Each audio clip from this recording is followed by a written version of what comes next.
Assalamualaikum warahmatullahi wabarakatuh. Salam sejahtera bagi kita semua. Dalam rangka memenuhi mata kuliah Sosiologi Pendidikan yang dibawakan oleh Ibu Fauziah Zahrawati BMPD, saya Rati Purwasi Haris NIM 191100014 akan memaparkan materi terkait sejarah sosiologi pendidikan. Baik, rumusan masalah yang pertama adalah tokoh sosiologi. Tokoh-tokoh sosiologi ada 4. Yang pertama, Ibnu Khaldun. Ibnu Khaldun dikenal sebagai sejarawan dan bapak sosiologi Islam yang hafal Al-Quran sejak usia dini. Beliau juga dikenal sebagai ahli politik Islam dan sebagai bapak ekonomi Islam karena pemikiran-pemikirannya tentang teori ekonomi yang logis dan realistis. Ibnu Khaldun adalah tokoh terawal yang menemukan dasar-dasar sosiologi, khususnya pemikiran bahwa fenomena sosial mematuhi suatu kaidah tertentu yang mesti dicari sosiolog. Caranya dengan mengumpulkan dan menghubungkan fakta-fakta dalam masyarakat yang diteliti. Kaidah ini bekerja secara struktural, sehingga tidak dapat diubah lantaran tindakan individu. Gagasan Ibnu Khaldun bermuara pada fenomena masyarakat dapat diteliti secara sains. Yang kedua, Auguste Comte. Auguste Comte lahir di Paris pada tanggal 17 Januari 1798. Beliau dikenal sebagai bapak positivisme dan juga dianggap sebagai orang pertama yang mencetuskan istilah sosiologi sebagai ilmu pengetahuan modern yang mempelajari aspek sosial dari kehidupan manusia. Comte adalah tokoh sosiologi klasik awal ideologi positivisme. Auguste Comte mengusung keyakinan bahwa masyarakat dapat dipahami sesuai dengan hukum ilmu alam. Yang ketiga, Herbert Spencer. Herbert Spencer menulis buku The Principle of Sociology yang membahas hubungan timbal balik, norma dalam keluarga, dan hubungan antar lembaga politik dan keagamaan dengan hubungan tetap harmonis serta terintegrasi. Beliau juga mengemukakan mengenai evolusi dari masyarakat. Masyarakat yang dahulunya tipe masyarakat primitif ke masyarakat industri. Jadi, ini mengalami 3 tahapan, yaitu tipe masyarakat primitif, tipe masyarakat militan, dan tipe masyarakat industri. Nah, tipe masyarakat primitif ini dikatakan belum adanya diferensiasi dan juga spesialisasi fungsional. Sedangkan tipe masyarakat militan adalah heterogenitas sudah mulai meningkat. Jadi, multikulturalisme masyarakat sudah berkembang dengan sangat pesat. Yang keempat, Emil Durkheim. Ilmu sosiologi benar-benar lepas dari pengaruh filsafat pada zaman Emil Durkheim. Karena pada waktu itu Emil Durkheim menggunakan metode riset ilmiah dalam mengkaji mengenai informasi demografi.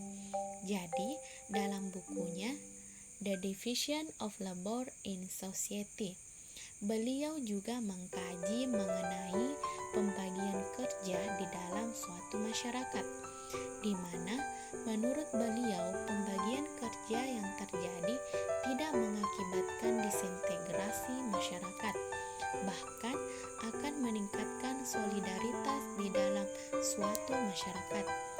Dapat kita pahami, menurut Emil Durkheim, solidaritas itu dibagi atas 2 macam, yaitu solidaritas mekanis dan solidaritas organis.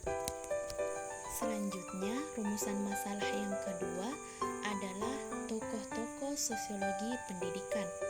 Yang pertama, Lester Frank Ward pada tahun 1841 sampai 1913. Ia merupakan seorang pelopor sosiologi di Amerika Serikat dan dianggap sebagai pencetus gagasan tentang lahirnya sosiologi pendidikan yang tercantum dalam karyanya Applied Sociology atau sosiologi terapan yang khusus mempelajari perubahan-perubahan masyarakat karena usaha manusia.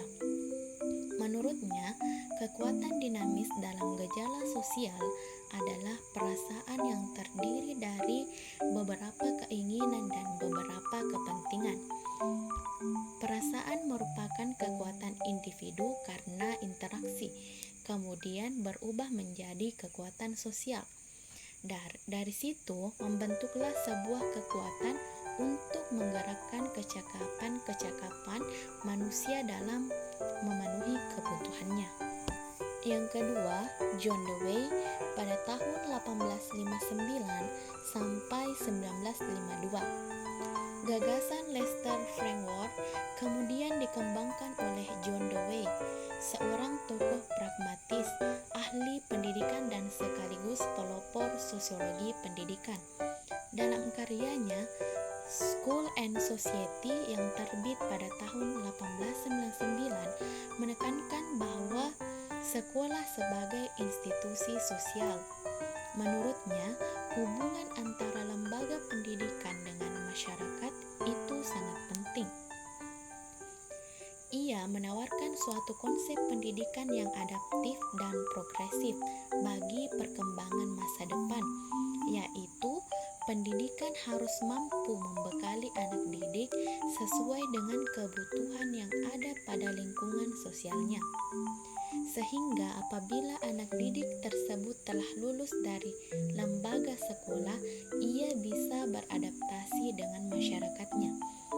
Ia menawarkan dua metode pendekatan dalam pengajaran, yaitu problem solving dan learning by doing. Yang ketiga, Emil Durkheim pada tahun 1858 sampai 1917. Ia merupakan tokoh penting dalam perkembangan sosiologi pendidikan, terutama dengan pandangannya terhadap pendidikan sebagai suatu social thing yang menyatakan bahwa pendidikan itu bukanlah hanya satu bentuk, baik dalam arti ideal maupun aktualnya, tetapi bermacam-macam. Keragaman bentuk yang dimaksud sebenarnya mengikuti banyaknya perbedaan lingkungan di masyarakat sendiri. Teori pemikirannya terangkum dalam konsep solidaritas sosial yang dibagi menjadi dua, yaitu solidaritas mekanik dan solidaritas organik.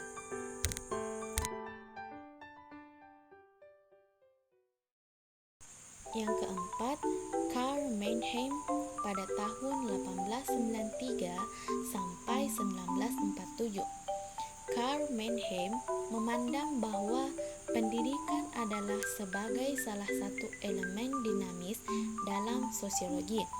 Menurutnya, ahli sosiologi tidak memandang pendidikan semata-mata sebagai alat merealisasikan cita-cita abstrak suatu kebudayaan atau sebagai alat transfer keahlian teknis, akan tetapi sebagai suatu bagian dalam proses mempengaruhi manusia. Pemikirannya ini terkenal dengan sebutan sosiologi pengetahuan, yaitu sosiologi yang mengkaji hubungan masyarakat dan pengetahuan.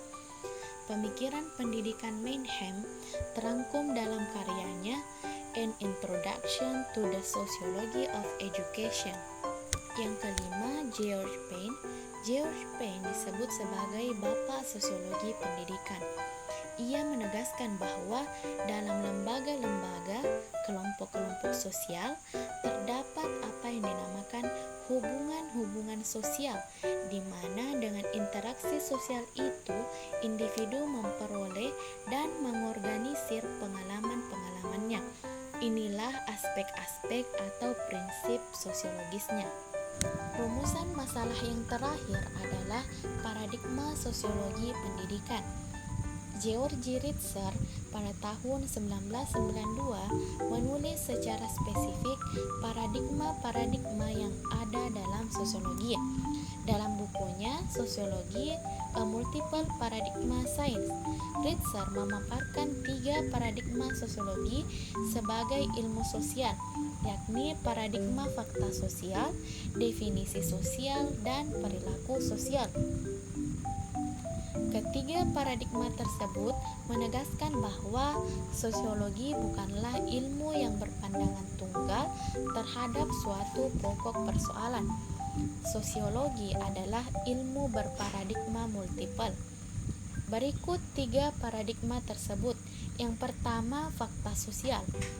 Paradigma fakta sosial ialah cara pandang yang meletakkan fakta sosial sebagai sesuatu yang nyata ada di luar individu, di luar self, dan di luar subjek.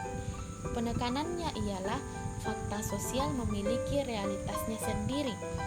Garis besar paradigma ini terbagi menjadi 2, yaitu struktur sosial dan institusi sosial.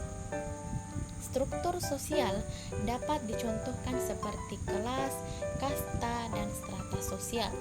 Institusi sosial misalnya nilai, norma, peran, dan posisi sosial. Teori struktural fungsional dan teori konflik dikategorikan oleh Ritzer ke dalam paradigma ini. Sosiolog yang mewakilinya antara lain Durkheim dan Marx. Yang kedua, definisi sosial. Paradigma definisi sosial ialah cara pandang yang menekankan bahwa realitas sosiologi bersifat subjektif. Eksistensi realitas sosial tidak terlepas dari individu sebagai aktor yang melakukan suatu tindakan. Struktur sosial dan institusi sosial dengan demikian dibentuk oleh interaksi individu. Melalui paradigma ini, tindakan sosial berusaha untuk dipahami dan diinterpretasikan secara subjektif. Teori tindakan Weber, teori ini interaksionisme simbolik, dramaturgi, dan fenomenologi masuk dalam kategori paradigma ini. Yang ketiga, perilaku sosial. Paradigma perilaku sosial ialah cara pandang yang memusatkan perhatiannya pada hubungan antara individu dengan lingkungannya. Realitas sosial merupakan realitas objektif yang dibentuk melalui perilaku-perilaku individu yang nyata dan empiris.